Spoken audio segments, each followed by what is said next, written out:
Waouh, la news sur King Von est en train de prendre une ampleur. Bon, en même temps, c'est normal, c'est pas une petite news quand même. Une vidéo où t'entends King Von. Bref, je vais te résumer pour ceux qui n'auraient pas vu ma dernière vidéo où j'explique cette affaire en détail. Mais là, il y a une autre news qui vient de tomber. L'ex-petit ami de King Von, Asian Doll, a réagi par rapport à cette news. Je vais tout expliquer en détail de cette affaire. Bien évidemment, il y aura d'autres news sur d'autres artistes. Donc sans plus tarder, let's go pour les news. Cette semaine, l'enquête sur le meurtre du rappeur emblématique Tupac a été relancée avec une intensité renouvelée. Les autorités policières de Las Vegas ont exécuté un mandat de perquisition dans une résidence en lien avec le décès tragique du rappeur. Selon les informations dévoilées, l'individu au centre de l'attention des enquêteurs serait Juan Davis, alias Keffe D. Parmi les éléments recherchés par les enquêteurs se trouvaient des ordinateurs portables et des articles relatifs à Tupac et à sa mort. Les preuves dans cette affaire sont désormais présentées à un grand jury de Las Vegas. Aucune accusation n'a encore été portée, mais l'enquête est prévue pour se poursuivre pendant des semaines, voire des mois. Les enquêteurs estiment depuis longtemps que le tireur est probablement déjà mort, victime d'une autre fusillade 2 ans après celle de Las Vegas. L'enquête actuelle pourrait permettre de déterminer qui était dans la voiture avec le tireur lorsque les coups de feu ont tué Tupac ont été tirés. Cela pourrait conduire à l'inculpation de quelqu'un en tant que complice. L'enquête sur le meurtre de Tupac, qui était restée sans solution pendant plus de 20 ans, a repris de l'élan après 2018. Les détectives se sont réengagés dans l'affaire après la diffusion sur Netflix de Unsolved de Tupac and Biggie Murder en 2018 et la publication du livre Compton Street Legend par Juan Davis, alias Keffe D, qui a déclaré être l'un des 2 seuls témoins oculaires encore en vie du meurtre. Après avoir sold out son premier concert à l'Accor Arena, 20 000 places en 12 heures, Karis vient d'annoncer qu'il fera une 2e date dans cette même salle. Il dit « 2 dates exceptionnelles pour les 10 ans d'Heure Noire, je vous garantis un séisme ». WAP de Cardi B et Megan Thee Stallion vient de devenir le morceau rap le plus écouté all-time par des artistes féminines. Tony Yayo, connu pour son franc-parler, n'a pas mâché ses mots lors d'une interview marathon de 5 heures avec Dream Champs. Le rappeur a déclaré qu'il pensait que la scène hip-hop de New York connaissait une mauvaise passe. Selon lui, le meurtre tragique de Pop Smoke, en plein apogée de sa carrière, a particulièrement marqué la ville. Pop Smoke, j'aurais aimé qu'il reste à l'hôtel plutôt qu'à l'Airbnb, a-t-il commenté. Ça a vraiment foutu New York en l'air. On revenait avec Pop Smoke, on avait tous ces gars de la drill comme A-Boogie, mais Pop était...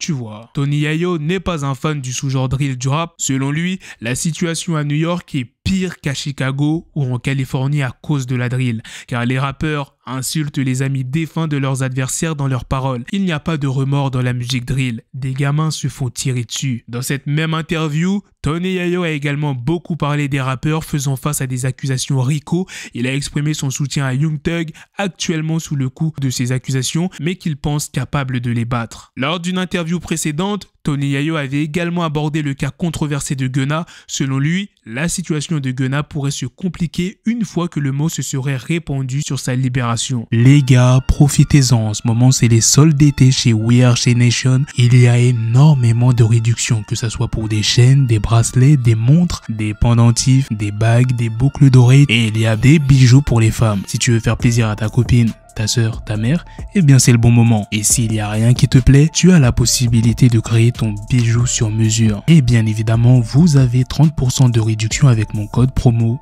BLACKTRAP30 tout en majuscule sur l'ensemble du site. La livraison est gratuite dans le monde entier. Donc peu importe où tu es. Et pour ce qui est des moyens de paiement, tu as le choix. Tu peux payer en Apple Pay, ShopPay ou bien PayPal. Moi je te le conseille, comme ça tu peux payer en 4 fois sans frais. La rappeuse Asian Doll aurait réagi à une vidéo virale montrant King Von, son ancien petit ami et célèbre rappeur du Chicago, aujourd'hui décédé, demandant à être placé en détention préventive à cause de son orientation sexuelle. Cette vidéo, qui a fait le tour des réseaux sociaux, date de 2017. Dans un tweet, Asian Doll semble indiquer que cette demande de King Von était en fait une stratégie. Sa déclaration « Certains n'ont jamais été en prison et ça se voit » semble laisser entendre qu'elle pense que King Von cherchait à exploiter le système à son avantage.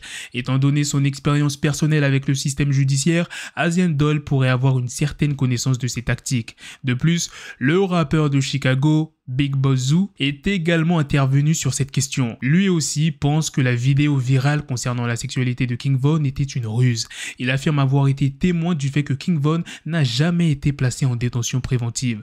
Dans un post Instagram, il a publié une version inédite de la vidéo de Von et a critiqué les blogs internet qui, selon lui, cherchent à ternir le nom de Von. Dans la vidéo en question, King Von explique à la police qu'il souhaiterait être placé en détention préventive. Cette demande aurait été faite en 2017 lors d'un séjour en prison qui pourrait être lié à une arrestation en 2014 suite à la fusillade mortelle de Malcolm Stokey. King Von explique vouloir être transféré en détention préventive parce que son co-détenu a un problème majeur avec les homosexuels et qu'il craint pour sa sécurité. Antonio Brown, une figure publique bien connue, est la dernière célébrité à avoir pris contact avec Adam Twenty-Two au sujet de sa femme, Lena DePlug, qui a gagné en notoriété suite à la réalisation de sa première scène adulte avec un autre homme. Cette nouvelle a attiré l'attention de nombreux internautes et a généré un vif intérêt en ligne. Mercredi 19 juillet, Antonio a contacté Adam via Twitter avec un message plutôt direct. « Laisse-moi passer le prochain ». En taguant Adam. À cela, Adam a répondu en interrogeant Antonio sur ses intentions de manière assez humoristique. « Qu'est-ce que tu vas faire avec ton petit derrière ?» Ce à quoi Antonio a répondu, toujours sur le ton de la plaisanterie, « C'est une question de centimètres, tu n'as pas dû vérifier le snap. » Ensuite, Lena est intervenue dans la conversation pour rappeler à Brown qu'elle était une femme mariée. Fianso élargit sans cesse son horizon et fait preuve d'une polyvalence remarquable. Dans une annonce récente, nous avons appris qu'il sera à l'affiche de la dernière entrée dans la série bien aimée des Tortues Ninja. Le film est prévu pour le 9 août, marquant un autre jalon significatif dans la carrière de Fianso, bien que relativement discret sur la scène musicale depuis la sortie de son album La Direction en 2021, Fianso a fait une percée récente avec le single Je suis passé chez So 2023. Le clip de cette chanson a atteint plus de 2,5 millions de vues sur YouTube en seulement 2 semaines, démontrant la popularité persistante de l'artiste. La carrière d'acteur de Fianso a également pris de l'ampleur. En 2022, il était à l'affiche du film Sous emprise qui a rencontré un succès considérable sur Netflix. Il a également été annoncé qu'il figurait dans les films Les Dégâts 2 qui sortira le 26 juillet et Le Salaire de la peur, ce dernier étant prévu pour une sortie sur Netflix en 2024. Dans le film, Fianso va doubler la voix du méchant Superfly. Voilà les gars, c'est la fin de cette news, c'est aussi la fin de cette vidéo. Dites-moi dans les commentaires qu'est-ce que vous en pensez de toutes les news que je vous ai présentées dans cette vidéo. Sur ce, on se donne rendez-vous très prochainement pour d'autres vidéos news. Prenez soin de vous la famille. Peace.